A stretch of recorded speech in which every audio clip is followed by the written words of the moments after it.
అదరగొట్టే కారం రంగు రుచి ఆచి కారం పొడి. తెలుగు రాష్ట్రాల్లో ప్రస్తుతం సాగునీటి ప్రాజెక్టుల వివాదం కొనసాగుతోంది. ప్రస్తుతం మాజీ ఐపీఎస్ అధికారి రాజకీయ విశ్లేషకులుగా ఉన్న ప్రస్తుతం ఏవి వెంకటేశ్వరం అంతా ఉన్నారు.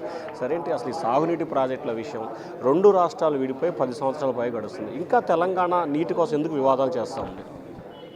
ఎందుకంటే ఏ అబద్ధాల మీద ఆధారపడి అయితే ఉద్యమాలు చేశారో ఆ అబద్ధాలను కొనసాగించకపోతే వాళ్ళని క్వశ్చన్ చేస్తారు కదా ప్రజలు. అందుకని అదే అబద్ధాలను కొనసాగిస్తున్నారు. అప్పుడు వాస్తవం లేదు, ఇప్పుడు అసలంటే వాస్తవం లేదు. ఆ రోజున ఎవరిలో ఎఫెక్టివ్గా మాట్లాడలేదు, నడిచిపోయింది. ఇవాళ మేము తిరిగి అడుగుతున్నాం, చెప్పవా నీ దగ్గర ఏముందో, మేము చెప్పేది ఏమన్నా తప్పు అయితే చెప్పు అని అడుగుతున్నాం. చెప్పమనండి. బచావ్ ట్రిబ్యునల్ ఇచ్చిన కేటాయింపులు ఎవరైనా మార్చగలరా? అది సుప్రీంకోర్టు తీర్పుతో సమానం. ఎవరు మార్చగలరు? మీరు చేసుకోగలిగిందల్లా ఏంటి? మీకు ఏదైనా కావాలి, నీళ్ళు ఇంకా ఎక్కువ కావాలంటే నెక్స్ట్ ట్రిబ్యునల్ ముందు వాదించుకోవడమే. అసలు మీకు ఇచ్చిన నీళ్లు, మీరు బచావ్ ట్రిబ్యునల్ ఇచ్చిన నీళ్లు మీరు వాడుకుంటున్నారా? పొలాలకు నీళ్ళు ఇస్తున్నారా?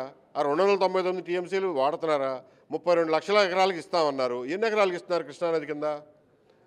అది అడగండి అని చెప్పి తెలంగాణ ప్రజలకు చెప్తున్నాం.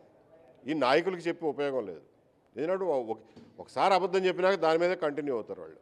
సార్, తెలంగాణలో నీటి విషయంలో అది తప్ప ఉప్ప పక్కన పెడితే అధికార ప్రతిపక్షం ఒక తాటిపోయింది. కానీ ఏపీలో మాత్రం విభిన్నంగా అధికార పక్షం ఒకవైపు, ప్రతిపక్షం ఒకవైపు వాదిస్తూ ఉన్నాయి. తెలంగాణలో నాయకులు చెప్పే అబద్ధాలు ఒక సెంటిమెంట్తో ముడిపడి ఉన్నాయి కాబట్టి వాళ్ళిద్దరూ జాగ్రత్త పడుతున్నారు. ఆంధ్రాలో ఆ సెంటిమెంట్తో సంబంధం లేదు కదా, కాబట్టి రాజకీయ పక్షాలుగా ఒకరికొకరు వాదులాడుకుంటారు. ఇక్కడ కూడా రాజకీయ పక్షాల మధ్యన పెద్ద తేడా ఏం లేదు. ఎంతసేపు నేను కట్టించాను అంటే నేను కట్టించాను, మీరు ఎవరు కట్టించారో తర్వాత రా బాబు, ముందు అసలు ఏ పొలానికి నీళ్ళు ఇస్తున్నారో చెప్పండి. పొలానికి నీళ్ళు ఇచ్చినాడే ప్రాజెక్ట్ అయిపోయిందని డిక్లేర్ చేయండి. అంతే తప్ప ఇంత దూరం లైనింగ్ వేసి దానికి ఇనాగ్రేషన్ చేసి పండగ చేసుకోవడం కాదు. సార్, ఇరు రాష్ట్రాల సీఎంలు చంద్రబాబు గత కొంతకాలంగా చెప్తున్నారు కూర్చొని మాట్లాడుకుని. తాజాగా తెలంగాణ సీఎం కూడా మాకు విభేదాలు వద్దు, వివాదాలు వద్దు, నీళ్లు కావాలంటున్నారు. దీన్ని ఎట్లా తీసుకుంటారు? ఉన్న నీళ్లు ముందు వాడమనండి. ఆయన్ని ఉన్న నీళ్లు వాడుకోమనండి. కావాల్సిన నీళ్ళకి కూర్చోమనండి. ఎపెక్స్ కౌన్సిల్ అనేది ఒక వెసులుబాటు ఇచ్చారండి. 2 ముఖ్యమంత్రులు, కేంద్ర మంత్రి, ముగ్గురు కూర్చుంటే ఎపెక్స్ కౌన్సిల్. అసలెందుకు? మీకు నిజంగానే చిత్తశుద్ధి ఉంటే బాబు, ఈ రాష్ట్రంలో అధికారులు, ఆ రాష్ట్రంలో అధికారులు ఎవ్వరికీ తెలియకుండా ఒక రూమ్లో కూర్చుని వాళ్ళు మాట్లాడుకుని ఒక కొలిక్కి వచ్చిన తర్వాత 2 ముఖ్యమంత్రులు కూర్చుని దాని మీద ఫార్మల్గా సంతకం చేసి ఇద్దరు చేతులు పైకి ఎత్తి ఫోటోలు దిగొచ్చు. అంత సింపుల్. ఏ విషయం అయినా కానీ కూర్చుని మాట్లాడుకోవడం అంటే అది. అంతే తప్ప ముఖ్యమంత్రులు గంటల తరబడి, రోజుల తరబడి మాట్లాడరు. అది ఏదన్నా ఉంటే మీరు ఒక ప్రతిపాదన పంపించండి, వీళ్ళు ఒకటి పంపిస్తారు, అధికారులను కూర్చోబెట్టి ట్రాక్ 2లో ముందు మాట్లాడుకోండి. ఎవరొద్దన్నారు?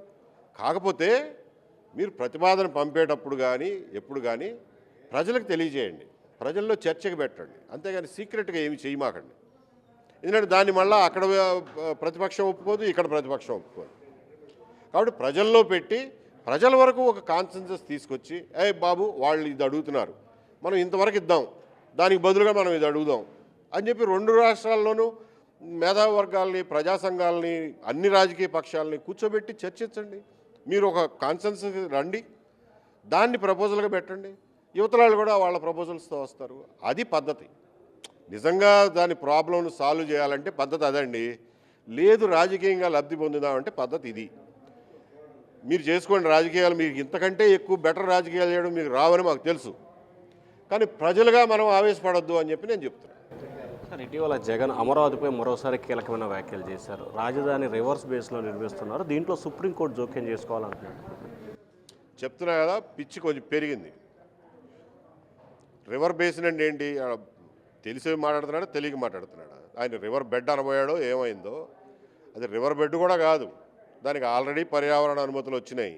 అంతకుముందు వీళ్ళు పర్యావరణ అనుమతులు రాకుండా 1,00,000 పిటిషన్లు వేశారు. అందుకే 2014-19 మధ్యన అమరావతి నిర్మాణాలు మొదలవడంలో డిలే జరిగింది. ఎందుకంటే పర్యావరణ అనుమతులు రాకుండా కాంట్రాక్ట్ పిలవలేరు.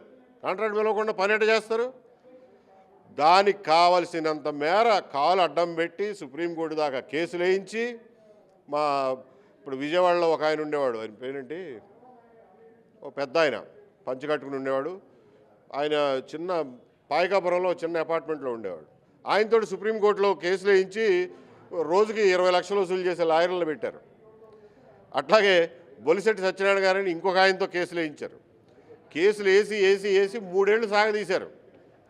అప్పుడు కానీ మనం కాంట్రాక్ట్ పిలవడానికి అవకాశం రాలా. దాంతో పనులు పూర్తి కాల. చూసావా నువ్వు పనులు పూర్తి చేయలేదని చెప్పి ప్రజల ముందుకెళ్ళారు. ఆ రోజున నడిచింది. ఎందుకంటే వీళ్ళు కూడా చెప్పుకోలేకపోయారు కాబట్టి. ఇవాళ నడవదు. ఇవాళ సోషల్ మీడియా ఉంది, మాలాంటి వాళ్ళం అందరం ఉన్నాం, నిజాలు చెప్తాం. ఎవడైనా సరే అబద్ధం వాడితే అక్కడికక్కడ ఖండిస్తాం. దానికి సమాధానం చెప్పమనంటే దమ్ముంటే నువ్వు కాదా ఎన్జిటీలో కేసులు వేయించి, సుప్రీంకోర్టులో కేసులు వేయించి, వరల్డ్ బ్యాంక్ పిటిషన్లు పెట్టించి అమరావతిని డిలే చేసింది? ఇవాళ వచ్చి మళ్ళీ నువ్వు అమరావతి కట్టలేకపోయావని అంటావా? ప్రజలను అర్థం చేసుకోమని అంటున్నావు. జగన్మోహన్ రెడ్డి గారు నిజం చెప్తాడన్న ఆశలు మనం వదిలేసుకున్నాం ఎప్పుడో. ప్రజలు మనం అర్థం చేసుకోవాలి, అదొకటే మేము చెప్పేది. సో ఇది మొత్తం మీద చూసుకుంటే నీటి వివాదాలకు సంబంధించి 2 రాష్ట్రాలు, ఆ పార్టీ ఈ పార్టీ అని మనకు సంబంధం లేదు, కానీ ఇరు రాష్ట్రాలకు సంబంధించిన అధికార ప్రతిపక్షాలు మాత్రం వారి రాజకీయ లబ్ధి పొందేందుకే ప్రయత్నాలు చేస్తున్నారు తప్ప ఎక్కడ నీటిని వినియోగించిన పరిస్థితి 2 రాష్ట్రాలకు కల్పించలేకపోతున్నారని చెప్పి ప్రజలకు పూర్తి స్థాయి అవగాహన కల్పించేందుకు మేము ఉన్నామని చెప్పి ఏబి వెంకటేశ్వరరావు అంటున్నారు. Voter studio.